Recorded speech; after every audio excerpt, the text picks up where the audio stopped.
Alright, what's up guys? So in this video, I'm going to be showing you guys how I got my BRZ to shoot big flame.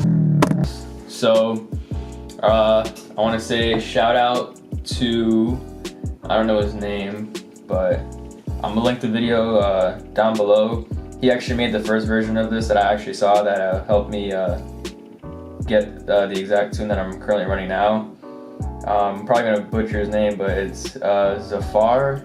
I'll go ahead and link his YouTube video down below, but he basically made the same video like this, explaining how to get your car to shoot flames using the open flash tablet. So I'm just gonna show my version of it. I basically ran his same setup. But yeah, so first things first, what you wanna do is go ahead and open up your ROM Raider ECU editor. And you're gonna wanna go ahead and open up the file that you wanna put the backfire tune on. So if you're running if you're just stock and you just want to run like a regular pop tune, you can just do like stage 1 or stage 2. But for mine, I got stage 2 plus, so I'm going to open that one. So you should have all your ECU definitions like right over here. And you just click open.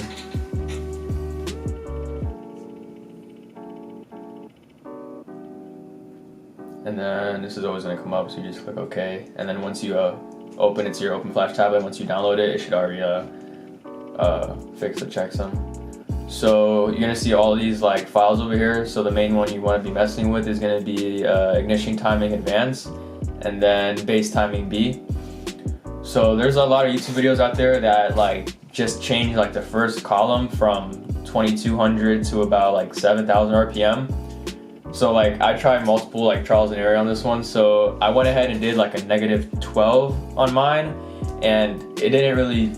It shot a flame or two here and there, but it wasn't as good as running what my friend ran on the YouTube video. So what he did was explaining that between 2000 to 7000 RPM, you want to change it to a higher negative number. So what he did was around -15, I believe.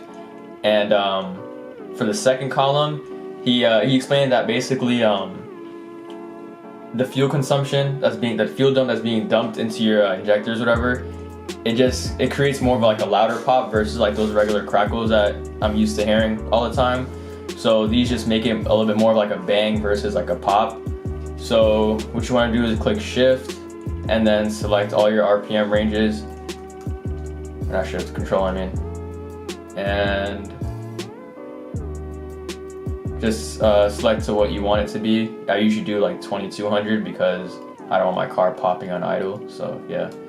And then I do it up to 6000, and then you just change it to the negative number that you choose. So for instance, if you're doing -15, you click -15 and you click set, and it would correct all of them to it wouldn't be the exact 15, but it would put them to the nearest decimal. And then for the second column, you want to do the same deal, same RPM range, and then go ahead and change them to -6, and then I'm not gonna do all of them, it just takes too long, but -6, click set, and it will change to -6. Obviously you want to click out before you do the you want to click out of the first column before you do the second, or else it'll change both like I just did here. But basically it'll change all of them, and it'll end up looking like the first column over here, 22 to 6000 would be -14.88, and the second column, same RPM range, and it would be -6.09. After that, you just want to go ahead and save the file, name it whatever, and then you just want to go ahead and plug your open flash tablet tune into your computer, and then just go ahead and open up the manager, and then just download the tune. Same process as you do with any other tune. Plug it into the car, and then just wait for it to download itself.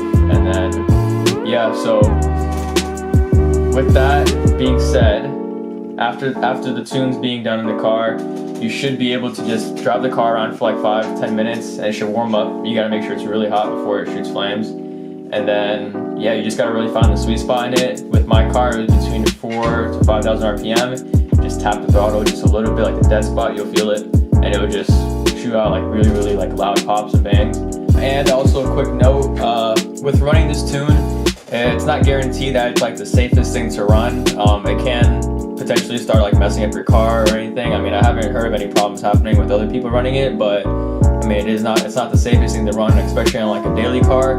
So I usually switch between two maps for mine. I made a daily map with a pop crackle one, and then I have that one just for fun on certain days, whatever. The longest period of time I ran it was probably for like 2 hours or 3 hours.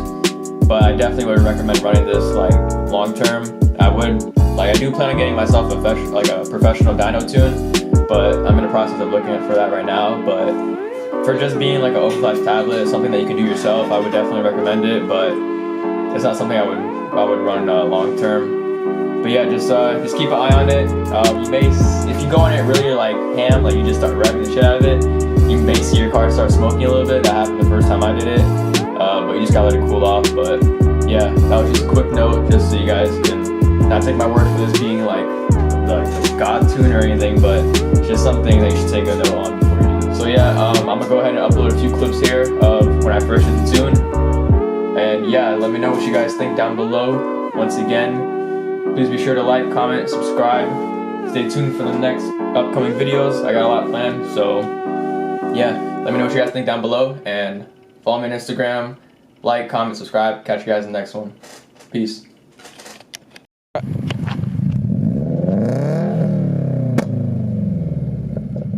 Yeah. Are you serious? Yeah. You're lying. No. Was it me? No, it was alright. How?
That's weird.